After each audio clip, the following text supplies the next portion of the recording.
Good evening बच्चों। आज का जो टॉपिक हम डिस्कस करने जा रहे हैं वो लाइट है और लाइट के अंतर्गत है ना, रिफ्लेक्शन एंड रिफ्रैक्शन। और यही दो घटना पे यही दो फिनोमेना पे है ना पूरा 10th का चैप्टर जो है लाइट वो खत्म हो जाएगा। ठीक है, तो आज हम लोग डिस्कस करेंगे लाइट किसको कहते हैं, लाइट किसको कहते हैं। उसमें फिर हम लोग डिस्कस करेंगे कि मिरर क्या होता है ना। मिरर के बाद उसको डिस्कस करेंगे हुआ कि मिरर में रिफ्लेक्शन क्या होता है, रिफ्रैक्शन क्या होता है ना, और टाइप्स ऑफ मिरर भी हम लोग डिस्कस करेंगे। ठीक है ना, आप लोग है ना ध्यान से हुआ देखिएगा। तो सबसे पहले डिस्कस करते हैं कि व्हाट इज लाइट। लाइट होता क्या है ना। तो देखते होंगे तो लाइट है क्या हुआ, तो लाइट है क्या। तो देखते होंगे, अगर मान लेते हैं अगर हम लाइट ऑफ कर दें, अगर हम लाइट ऑफ कर दें अपने चारों तरफ का, तो क्या हम आपको दिख पाएंगे? नहीं। तो अगर देखते होंगे आपके शरीर पे अगर है ना ओपन एरिया में अगर खड़ा रहते होंगे और सन का लाइट अगर आपके ऊपर पड़ता होगा तो देखते होंगे धीरे धीरे आपके बॉडी से पसीना भी निकलता होगा और क्या होता होगा, शरीर धीरे धीरे गर्म भी होता होगा। तो अगर गर्म होता है तो होता कैसे है? क्यों? अगर उसके पास अगर लाइट में एनर्जी नहीं होता तो क्या हमारे बॉडी को गर्म होता करता? नहीं करता। तो हम बोलते क्या है, light is a form of energy. Light is a form of energy. Light is a form of energy which gives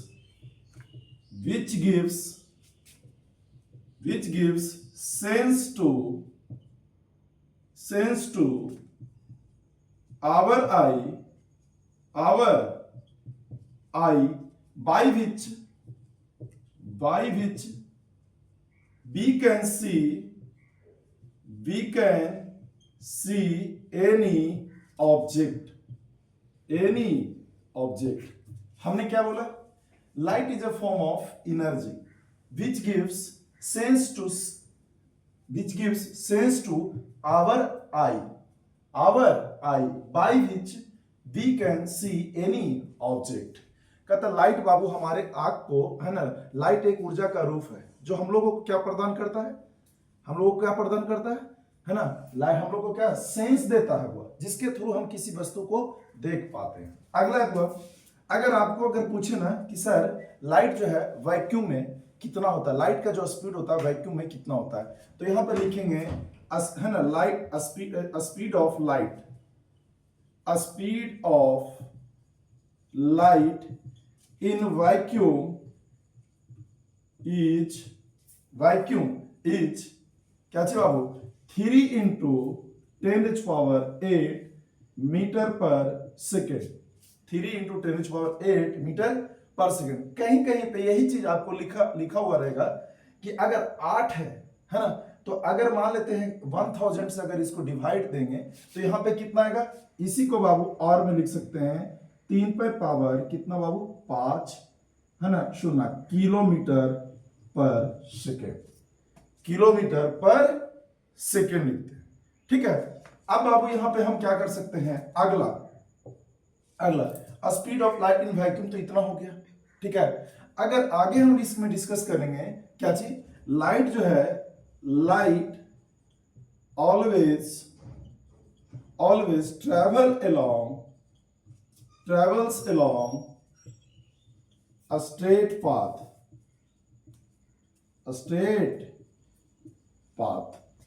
क्योंकि बाबू देखिए पहले के क्लास में भी हम लोग डिस्कस किए हैं कि लाइट जो है ट्रैवल स्ट्रेट पाथ के अलोंग कैसे है ना ट्रैवल करता है। तो हम लोग क्या करते थे, है ना 3 कार्डबोर्ड लेते थे है ना, उसमें सेम है ना क्या करते थे, तीनों कार्डबोर्ड में बाबू होल करते थे और एक तरफ से कैंडल जलाते थे है ना, और होल का लेवल हम ग्राउंड से सेम रखते थे और एक में बुआ सेम नहीं रखते थे। तो देखते थे कि जब हम लेवल सेम रखते हैं तो है ना तीनों से लाइट बुआ पास करता है, और जब लेवल हम अप एंड डाउन करते हैं तो लाइट पास नहीं करता। तो उसमें हम देखे थे है ना रेक्टिलिनियर प्रोपगेशन ऑफ लाइट। ठीक है, तो यहां लिखिए light always travel along straight path. ठीक है, अब यहां पे हम डिस्कस तो ये कर लिए, ये हम डिस्कस तो हम कर लिए। फिर इसके बाद आता है बुआ है ना कि रिफ्लेक्शन किसको कहते हैं, रिफ्लेक्शन किसको कहते हैं। ठीक है, तो हम देखते हैं बाबू रिफ्लेक्शन किसको कहते हैं। Reflection reflection. रिफ्लेक्शन जैसे ही बोलते हैं दिमाग में क्या खलबली मिलता है? जैसे ही रिफ्लेक्शन बोलते हैं तुम्हारे दिमाग में आता होगा मिरर। क्या आता होगा? मिरर। इसके एक कहानी करते हैं हुआ। इसमें होता क्या है कि मान लेते हैं, है ना, ठंडा के टाइम है ना, एक भाई और एक बहन बाबू छत पे बैठे हुए, तो देखते होंगे है ना, क्या करते होंगे, सनलाइट आते रहता है तो वहां से क्या करते हैं, सन के लाइट को मिरर पे पड़ने देते हैं और बहन को क्या है ना डिस्टर्ब करते हैं, या भाई को डिस्टर्ब। तो उसमें क्या होता है? रिफ्लेक्शन होता है लाइट का। लाइट का क्या होता है? लाइट का जब रिफ्लेक्शन होता है हुआ तो हाँ क्या होता है, भाई को जब दिक्कत होता है तो आग का हुआ लाइट है ना, लाइट जो हुआ जब हमारे बॉडी पे या आंख पे पड़ेगा तो उसको दिक्कत तो आएगा ही, है ना। तो यहाँ पे हुआ रिफ्लेक्शन, हम कहते हैं किसको है? तो रिफ्लेक्शन एक तरह का फिनोमेना। रिफ्लेक्शन एक तरह का क्या है? फिनोमेना। अब कैसे फिनोमेना वो देखिए। तो कहता है when light strike on, when light strike on, तो कह रहा है light, when light strike on any shiny surface, then it bounce back on the same medium। कह रहा क्या? When light strike on any shiny surface, then it bounce back on the same medium, है ना। on नहीं लिख देना बाबू, in लिखना। in the same medium, इसी को हम क्या कहते हैं? रिफ्लेक्शन कहते हैं। कहता है when light strike on any shiny surface, then it bounce back in the same medium, है ना, then it bounce back in the same medium, उसी को हम कहते हैं that is called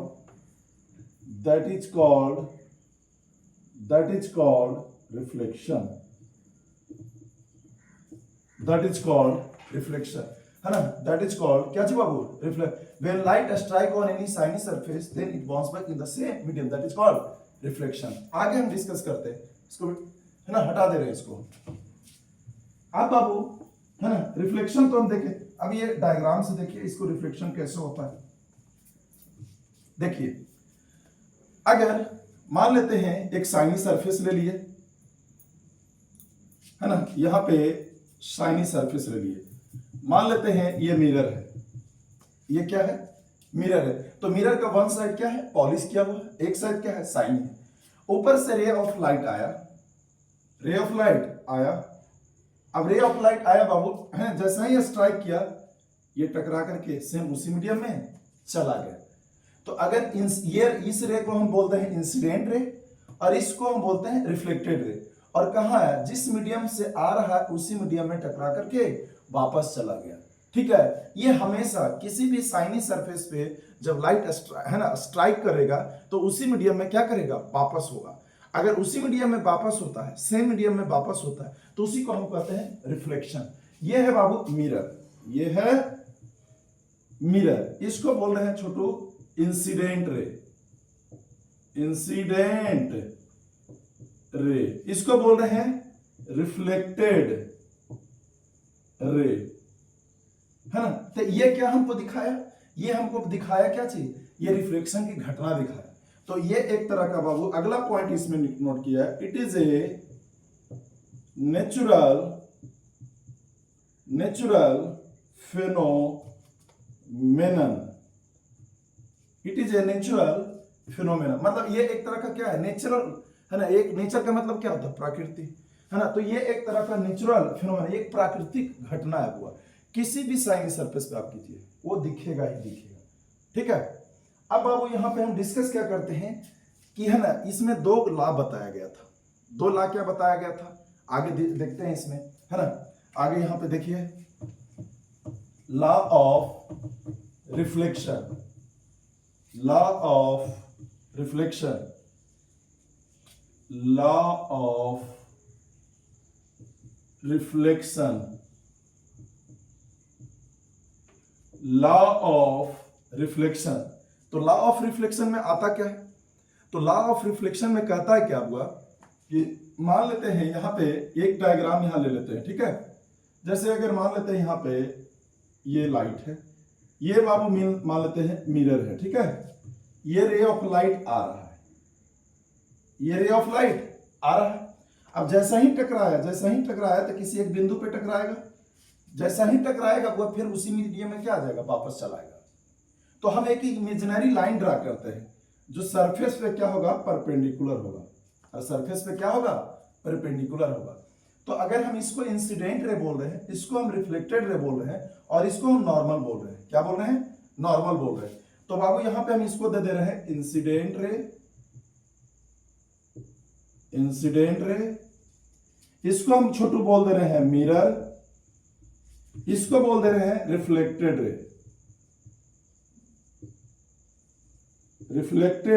रे, इसको बोल दे रहे हैं छोटू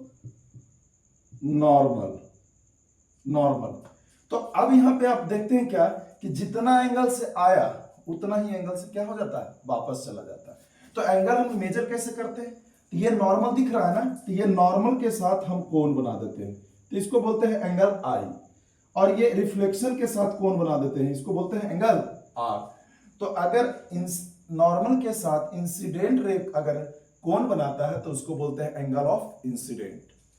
अगर नॉर्मल के साथ रिफ्लेक्टेड रे अगर कोण बनाता है तो उसको हम बोलते हैं एंगल ऑफ रिफ्लेक्शन, ठीक है। तो हम पहले यहां पे लिखते हैं क्या है ना, पहले यहां देख लीजिए, यहां पे पहला लॉ में बाबू क्या है, incident ray, reflected ray and normal, all this lie in the same plane.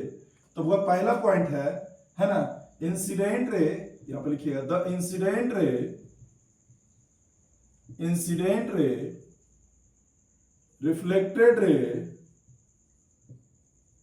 Reflected ray and normal, all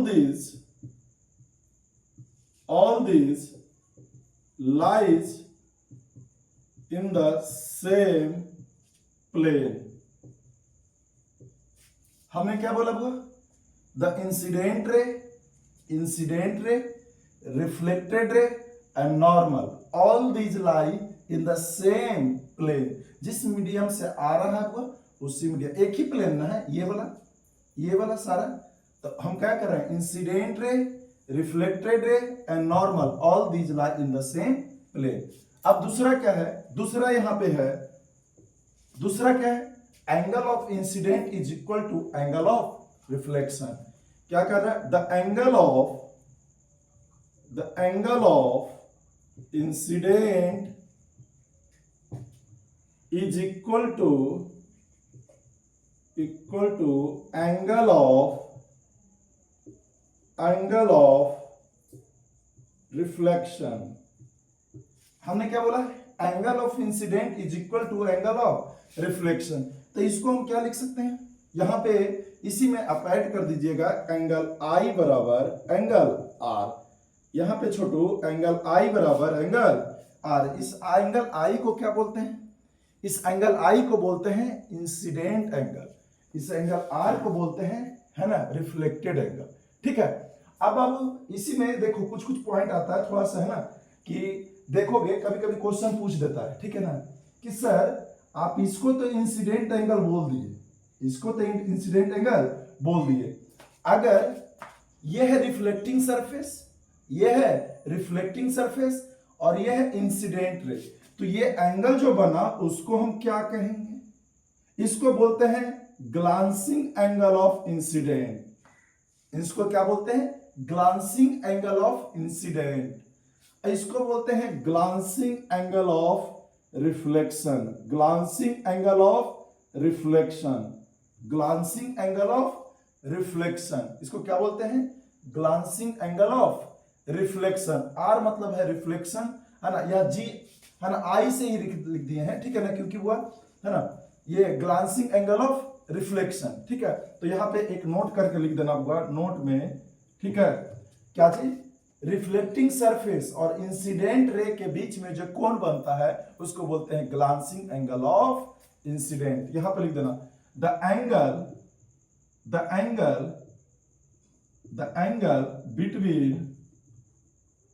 between incident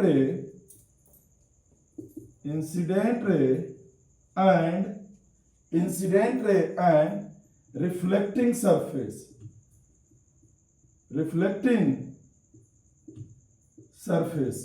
that is called glancing angle of incident, that is called glancing angle of incident,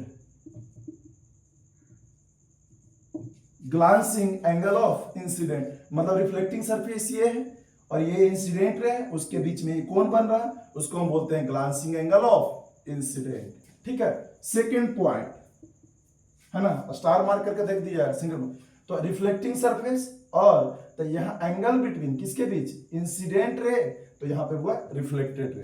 तो यहाँ लिख दीजिएगा the angle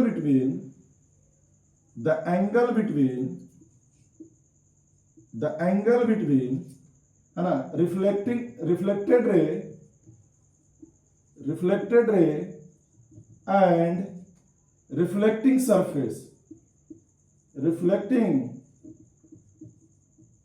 reflecting surface हम क्या बोल रहे हैं, the angle between reflected ray and reflecting surface, उसी को हम क्या बोलते हैं, दैट इज कॉल्ड है ना ग्लांसिंग एंगल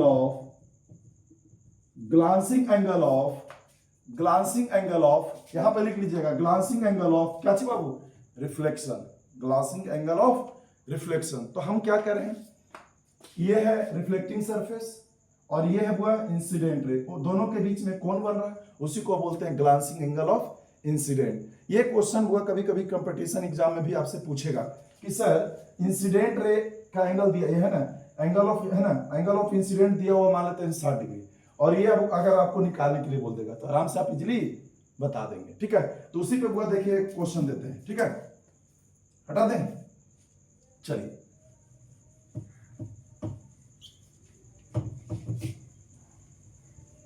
समझ में आ रहा है, ठीक है ना। चलिए अब आपको देखो इसी में क्वेश्चन कैसे रहेगा कि मान लेते हैं, ठीक है, क्वेश्चन कैसे आपको देगा, क्वेश्चन कैसे देगा देखिए कि मान लेते हैं ये है रिफ्लेक्टिंग सरफेस, ये क्या है रिफ्लेक्टिंग सरफेस। अब आप यहां रिफ्लेक्टिंग सरफेस है, ये है इंसिडेंट रे, ये है रिफ्लेक्टेड रे, ये है वो नॉर्मल, ये है नॉर्मल। ठीक है, तो अगर ये नॉर्मल है, ये है इंसिडेंट रे, ये है रिफ्लेक्टेड रे, ये है रिफ्लेक्टिंग सरफेस, अगर आपको ये एंगल दे दे, एंगल आई बराबर 30 डिग्री, आपसे पूछ दे कि एंगल है ना ग्लांसिंग एंगल ऑफ रिफ्लेक्शन बताइए, ग्लांसिंग एंगल ऑफ रिफ्लेक्शन बताइए, तो कैसे निकालिएगा बताइए। तो बाबू आपको पता है कि देखिए हम हिंट कर दे रहे हैं कि आपको पता है कि सर है ना लॉ ऑफ रिफ्लेक्शन के अकॉर्डिंग एंगल ऑफ इंसिडेंट बराबर होता है एंगल ऑफ रिफ्लेक्शन। तो यहां एंगल ऑफ इंसिडेंट बराबर होता है एंगल ऑफ रिफ्लेक्शन, तो एंगल आई बराबर हो जाएगा एंगल आर, एंगल आई बराबर हो जाएगा क्या चीज, एंगल आर। तो वो यहां लिख सकते हैं एंगल आई बराबर, अगर एंगल आर बराबर लिखते हैं 30 डिग्री, कितना डिग्री 30 डिग्री। तो अगर हम 30 डिग्री इसको लिख दिए हैं तो आपको पता है ये कोण पूरा कितना होगा 90 डिग्री। तो अगर इसको हम एन, अगर इसको ए बोल दे, इसको ओ बोल दे, इसको एन बोल दे, इसको बी बोल दे, इसको पी पी इसको बोल दे पी पी डैश। तो अगर एन ओ पी बराबर लिख दे, इसलिए अगर चूंकि लिखते हुआ चूंकि एन ओ पी बराबर होता है कितना 90 डिग्री, एन ओ पी बराबर कितना है 90 डिग्री।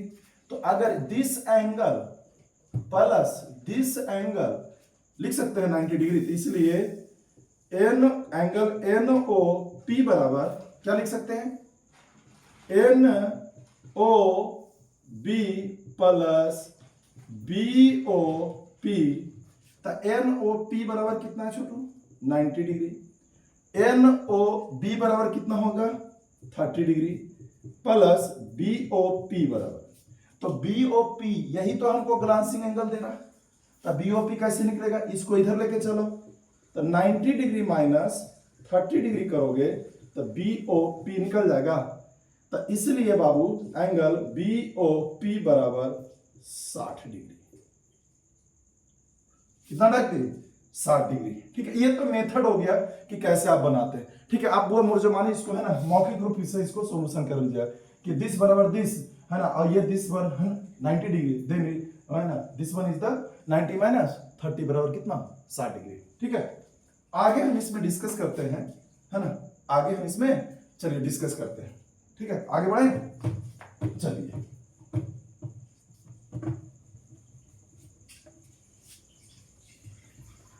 अब बाबू देखो इसमें हम क्या करने जा रहे हैं, डिस्कस क्या करेंगे, है ना, मिरर किसको कहते हैं, मिरर किसको कहते हैं, तो कौन सा मिरर, कौन सा मिरर, तो हम मिरर यहां डिस्कस करेंगे हुआ स्फेरिकल मिरर, क्योंकि 10 के सिलेबस में सीबीएसई बोर्ड के अकॉर्डिंग, एनसीईआरटी के अकॉर्डिंग बाबू है ना, हम लोग को प्लेन मिरर नहीं दिया, हम लोग को दिया क्या है, स्फेरिकल मिरर। ठीक है, तो यहां पे हम डिस्कस करते हैं spherical mirror, spherical mirror, spherical mirror. अब बाबू हम जैसा ही नाम बोलते हैं स्फेरिकल, है ना, स्फेरिकल मिरर, स्फेयर का मतलब क्या होता है, एक गोला, तो हम यहां पे एक बनाते हैं गोला। ये है कैसा, ये है कैसा, है ना, तो वो देखो स्फेयर है तो ये इसका एक अपना सेंटर होगा, ये अपना क्या होगा, इसका सेंटर होगा।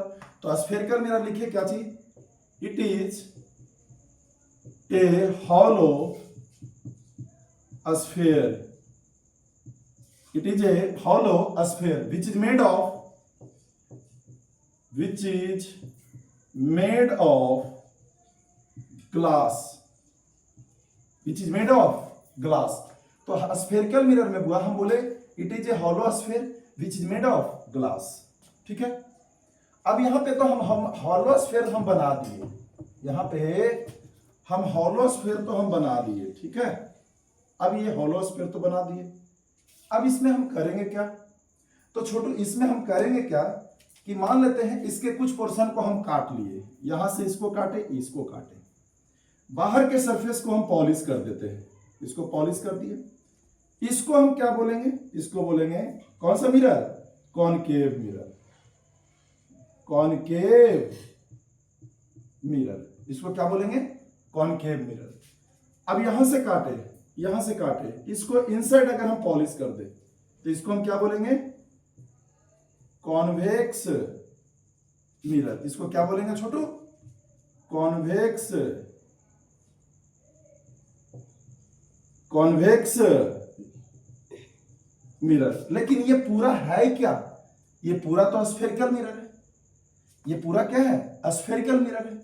अब इसी में हम क्या करते हैं ना, इसी में हम क्या करते हैं, एक लाइन ड्रा करते हैं जो सेंटर से होते हुए जाएगा, सेंटर से होते हुए गया, तो सेंटर से होते हुए जाएगा, उस पॉइंट को हम बोलेंगे सेंटर ऑफ कर्वेचर, इस पॉइंट को बोलेंगे सेंटर ऑफ कर्वेचर, और इसको बोलते हैं बुआ, इसको बोलते हैं प्रिंसिपल एक्सिस, प्रिंसिपल एक्सिस, इसको क्या बोलते हैं, प्रिंसिपल एक्सिस।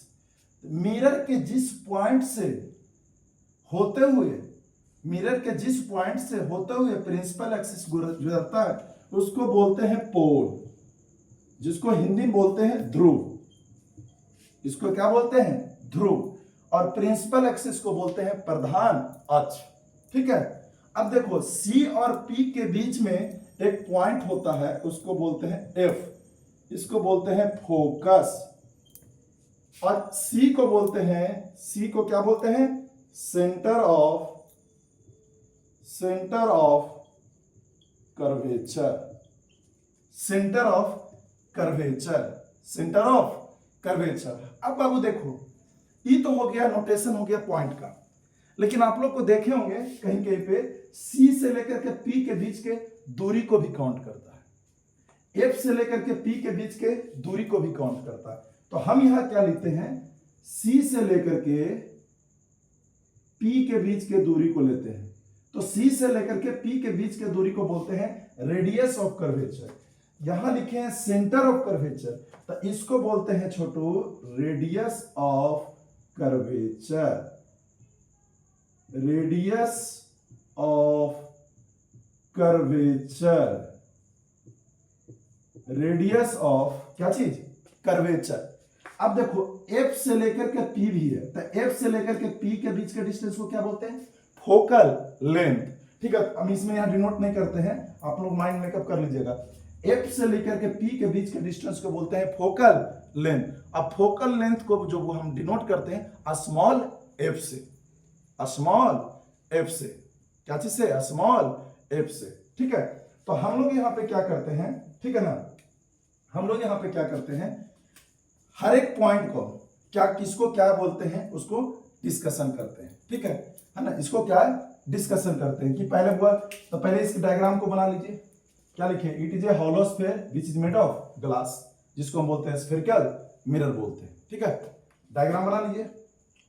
ठीक है ना, उसमें पॉज का भी बटन होगा। ठीक है ना, तो अगर उसको वीडियो को पॉज कर करके ये डायग्राम बना सकते हैं। ठीक है, हटा दें। चलिए अब बाबू देखिए, इसमें हम हर एक पॉइंट को डिस्कशन करते हैं कि पोल किसको कहते हैं, फोकस किसको कहते हैं, है ना, प्रिंसिपल एक्सिस किसको कहते हैं। तो चलिए पॉइंट बाय पॉइंट नोट कीजिएगा। पहले बाबू प्रिंसिपल एक्सिस, प्रिंसिपल एक्सिस। तो देखिए जब भी आप मिरर को खरीदने जाइएगा ना, मिरर को खरीदने जाइएगा तो मिरर में जो स्फेरिकल मिरर खरीदिएगा तो उसके बीच से एक लाइन नहीं खींचा हुआ रहेगा। हम लोग काउंट करते हैं, वह एक इमेजिनरी लाइन काउंट करते हैं जो कि सी से पास करता है, उसके सेंटर से पास करता है, जो मिरर को, स्फेरिकल मिरर को कितने पार्ट में बांटता है, 2 इक्वल पार्ट में बांटता है। ठीक है, तो हम प्रिंसिपल एक्सिस क्या बोलते हैं, it is an imaginary line, imaginary line which is passing from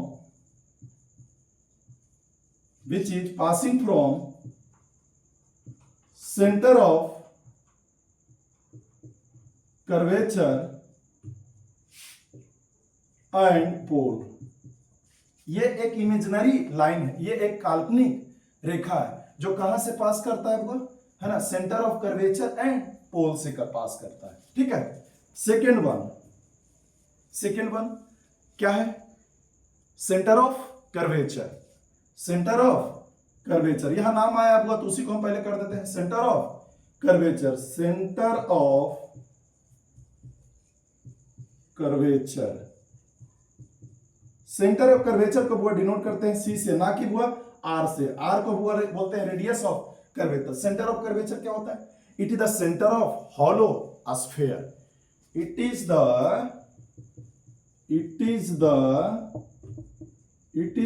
centre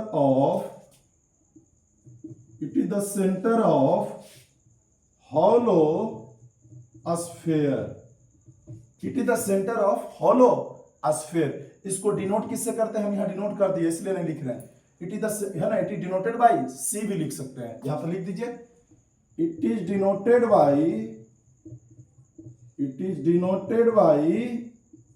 C, it is denoted by C. ठीक है, आगे हम देखते हैं बाबू, आगे क्या है, आगे तीसरा नंबर है radius of curvature, radius of curvature, radius of curvature, है ना, ऊपर ही लिखते हैं, आ जाएगा, हटा देते हैं, यहां से हटा दे। चलिए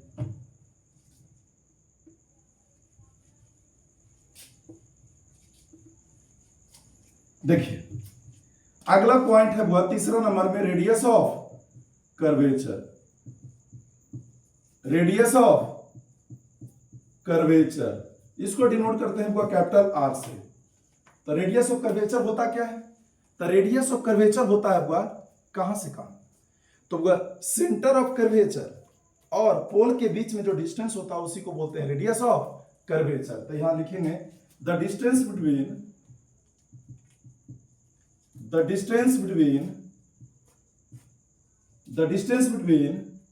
C and P is called, अब वह इसको लैंग्वेज में देना चाहेंगे तो सी को क्या बोलते हैं, सेंटर ऑफ कर्वेचर, पी को क्या कहते हैं, पोल, तो लिखेंगे the distance between centre of curvature and pole is called radius of curvature, radius of curvature. चौथा नंबर हुआ, ये रेडियस ऑफ कर्वेचर तो हो गया। एक डिस्कस कर देते हैं focal length, focal length, focal length. तो फोकल लेंथ क्या है हुआ, फोकल लेंथ क्या है छोटू, दूरी है, लेंथ मतलब क्या है, लंबाई। तो कहां से, फोकस और पोल के बीच के डिस्टेंस को हम क्या बोलते हैं, फोकल लेंथ। इसको बाबू स्मॉल एफ से डिनोट करते हैं, है ना। The distance between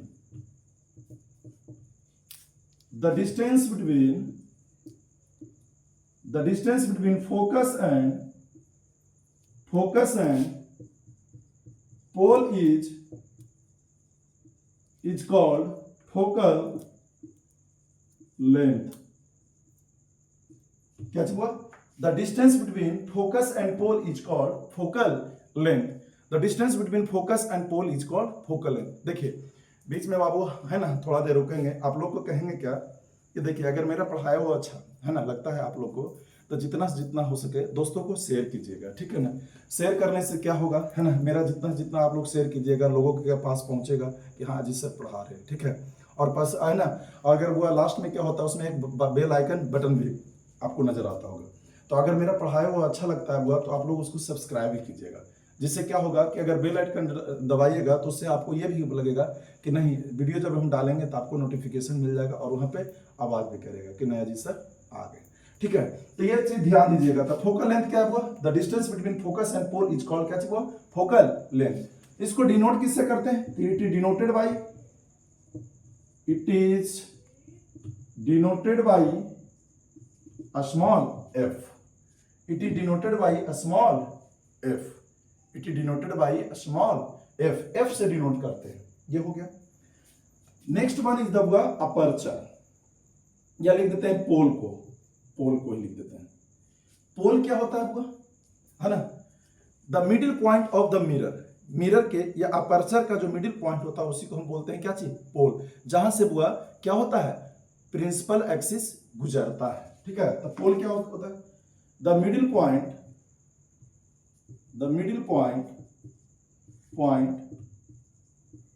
of the mirror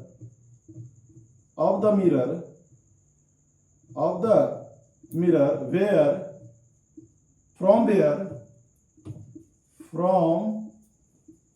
where principal axis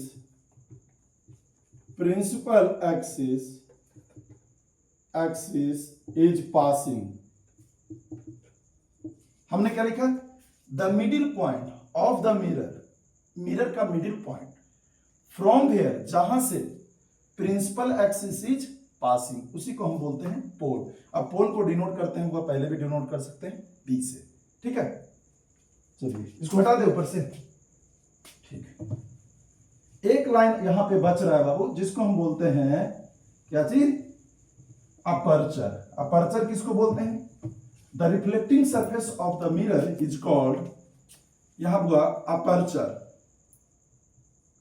APERTURE, aperture.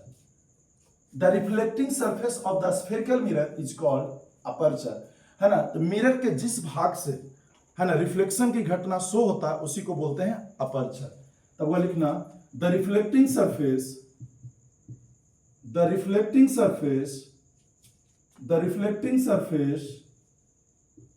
Of the mirror, या the reflecting surface of the spherical mirror